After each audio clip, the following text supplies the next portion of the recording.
Hey, it's Phoenix, back again with another Ultra latest releases. Today is Tuesday, April 25th. Let's get right into it. Starting off with Unstoppable Doom Patrol number 1. This is a totally new book by Dennis Culver and Chris Burnham. Uh, and I believe, this is part of the Dawn of DC initiative, or the new era. And I would say automatically, I would just definitely just read that because I'm happy that it's just a new Doom Patrol book. I'm happy they got the spotlight.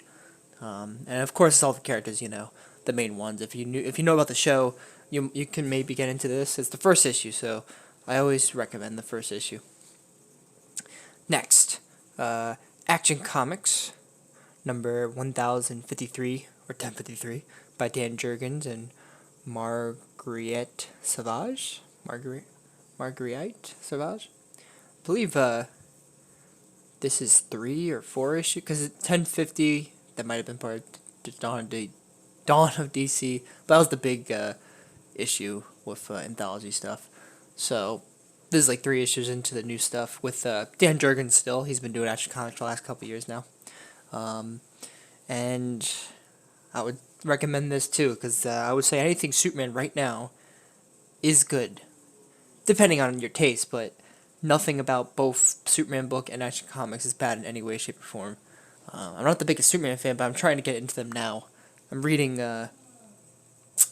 what's his name, Patrick Gleason's era, back in 2016, all that stuff. I'm reading that stuff right now and trying to catch up, and I'll probably make updates about that, just how I feel in the podcast and stuff like that. Harley Quinn number 28 by Tini Howard, Erica Henderson. Haven't read one thing of this book. It's part of the Dawn of DC now. That's pretty cool. I'm not sure if they changed anything when they add the Dawn of DC label, like they did with the DC Universe label and stuff. Like, is that issue specifically a start of a new era? Probably not, because it's number 28. But you let me know, because I haven't read anything about that book.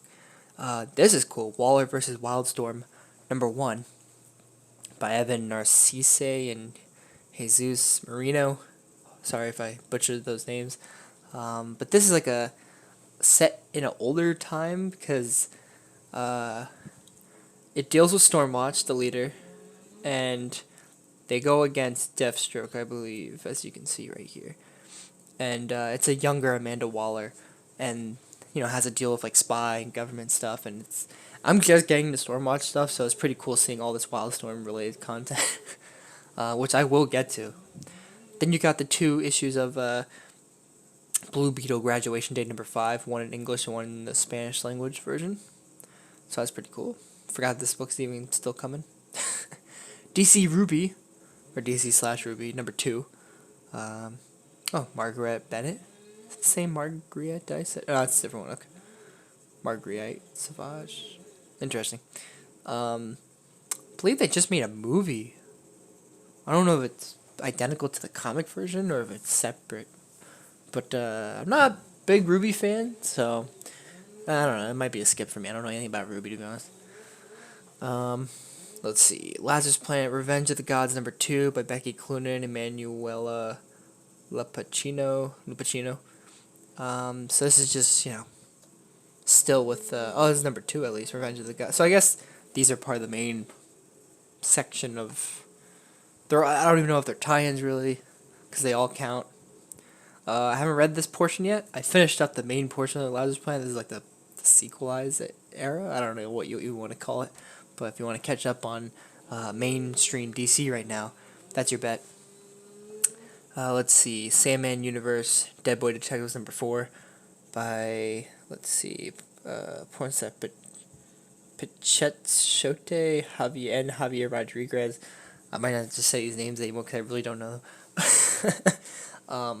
Of course, if you don't know, Dead Boy Detectives was back in Sandman number 25 they were introduced, and ever since then, they've been in the Sandman universe. I haven't read this book yet, but I love Sandman stuff, so I'll get around to it. And if you're a Sandman fan, you might maybe already be reading this if you're into the whole universe of Sandman, like from Lucifer to House of Mystery, House of House of Mystery, House of whatever. But you know what I mean. Let's see here. House of Secrets. Let's see. Detective Comics number 1070.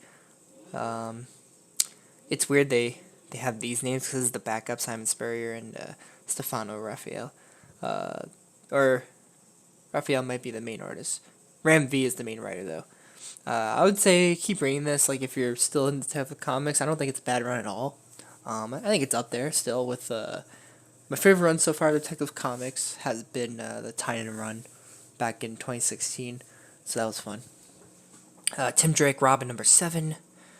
I think this might have been canceled already. I could be wrong this month, or it will be, or it might have been another book. I don't remember.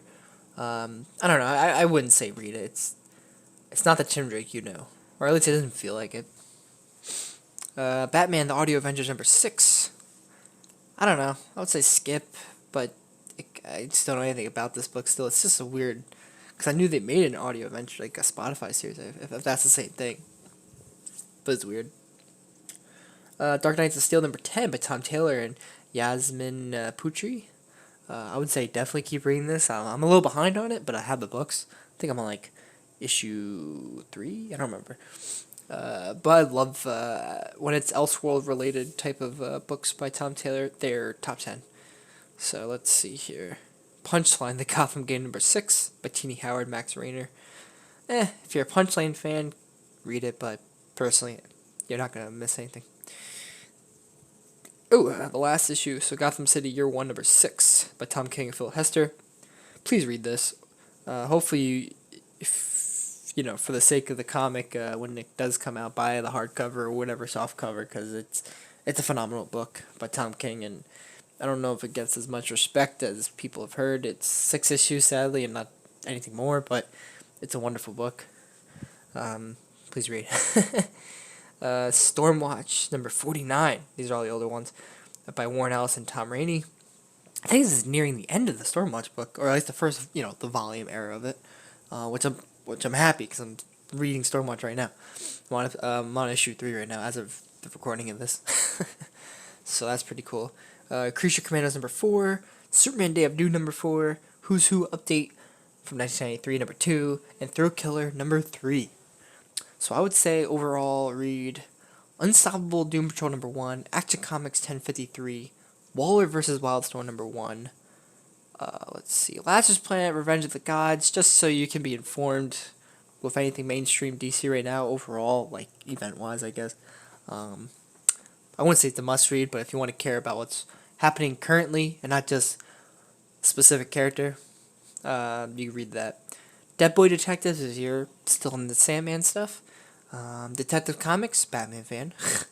And let's see, Dark Knights of Steel, Tom Taylor related stuff. I would say read Gotham City Year 1, Tom King.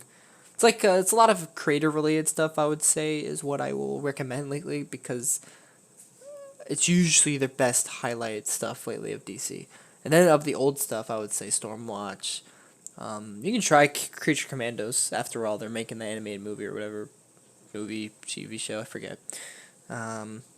Superman Day of Doom is an interesting story, talking about the anniversary, I think, of Superman's death. And then Thrill Killer, the artwork itself is just one of a kind. And it's Elseworlds, I think, or let me see. Yeah. And it's the last of the, so there's 3 issues for it.